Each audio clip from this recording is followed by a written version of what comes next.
This video looks at merging onto fast roads such as dual carriageways and motorways from slip roads. Your plan should be to enter these roads without stopping, but keeping in mind that there is usually a give-way line at the end of the slip road. Coming to a halt should be a last resort, but note that you may have to stop. Some slip roads lead to a new lane on the high-speed road, so you don't need to give way to the fast-moving traffic.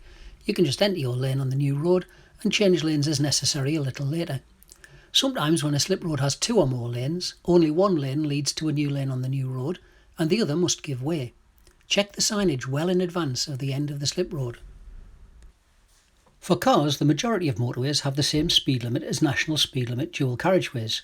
Light goods vehicles, such as vans, have the same limit as cars on motorways, but are only allowed 60 miles per hour on dual carriageways. This is unlikely to affect you as you merge in your car, as the actual speed of light goods vehicles is similar to cars on both motorways and dual carriageways. Large goods vehicles tend to travel at their maximum limited speed, which is 56 miles per hour, but it may be slightly less for some vehicles.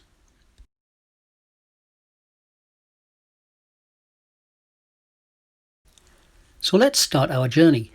We're joining a dual carriageway with a national speed limit, and we've just joined a downhill slip road where the national speed limit was posted at the start of the slip road. We can't see the dual carriageway behind us yet, as our view is blocked by trees as we come down the hill to the dual carriageway, so we've assessed the traffic level as heavy by looking well ahead. We don't have our own lane on the new road, so we're going to cross a give-way line. Traffic is heavy but flowing freely, so speeds vary from about 50 miles per hour to well over the legal limit of 70 miles per hour.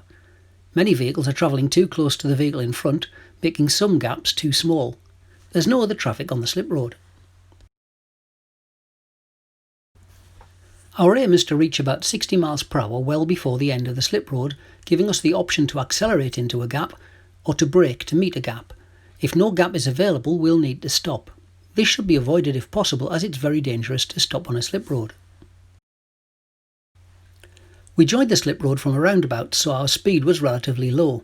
To accelerate faster, we'll maintain a lower gear, usually third gear, and press firmly on the accelerator. An automatic car will remain in a lower gear automatically because you're pressing firmly on the accelerator. Most electric cars have a single gear, but acceleration is usually brisk. Having the power to accelerate quickly by being in the correct gear is even more important on an uphill slip road, as gravity is against you. So we've reached 60 miles per hour as soon as we could. We're assessing the dual carriageway for gaps using the right door mirror and looking to our right over our shoulder. If it assists with vision and doesn't cause a problem for other traffic on the slip road, we can change to the right lane for better rearward vision down the dual carriageway. If the slip road is busy and two lanes merge into one before joining the new road, traffic should attempt to merge in turn, meaning cars in each lane take it in turn to merge into a single lane. Beware of selfish drivers who may not allow this. Allow them to get past you and out of your way. We'll signal right once we have a target gap selected. Traffic on the major road has priority over us, but most drivers will be courteous and move to a lane on their right to help you to join. They may not be able or even willing to do this, so you must plan accordingly. If no target gap has been identified, a right signal may prompt a courteous driver to make space for you. Be ready to come to a halt as a last resort only. If a driver on the new road flashes their headlights, it's probably an invitation to fill the gap in front of them. A flash of the headlights officially means the same as the horn, "Watch out, I'm here," but it's more common for drivers in the UK to use it to invite you to move. Drivers should not be encouraged to invite people to move with a headlight flash, but if someone flashes you, check from their speed and position that they are indeed flashing you, then act on their invitation if it's safe to do so.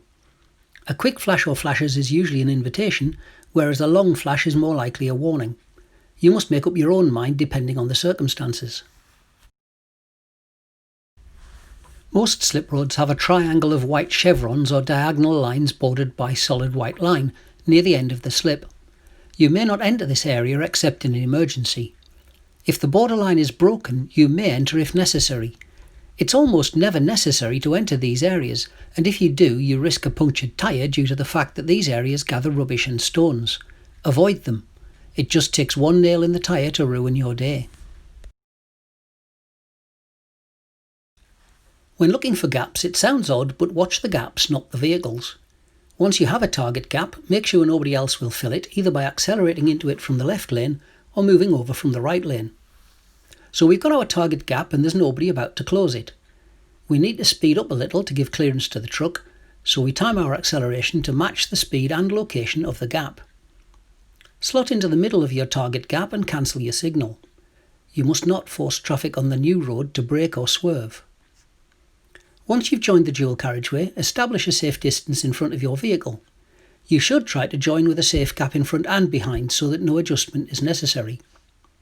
Plan to stay in the left lane for a little while to get used to travelling at higher speed and to assess the traffic around you. Then overtake slower vehicles as necessary.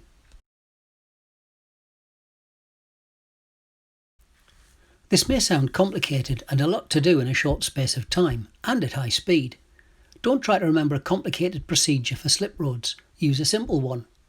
What we've done here goes back to a mnemonic introduced in the basic junctions videos. LADA.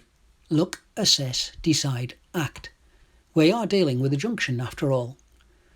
We look and assess a number of times on the slip road. The first time we look and assess, there won't be enough information to make a firm decision. So we look and assess again and again. We reach a decision, which gap to go for, and we act on the decision, i.e. we match the speed of the gap to move into it. If your slip road is very short, especially if there's not enough space to build up speed, it's more likely you'll have to stop and wait. You should still aim to keep moving, but if you have to stop, use a right signal and give yourself room to accelerate by stopping well before the end of the slip road, making sure you have a good view to the rear. This gives you room to accelerate as the vehicle in front of the target gap passes you. If you have a fear of slip roads, your tendency may be to approach too slowly. You're running out of time and are unable to join without causing fast traffic to brake or swerve, so you stop, creating potential danger. Look and assess as early as possible to avoid stopping. Thanks for watching. Please support this channel by subscribing and click the bell to be notified when new videos are published.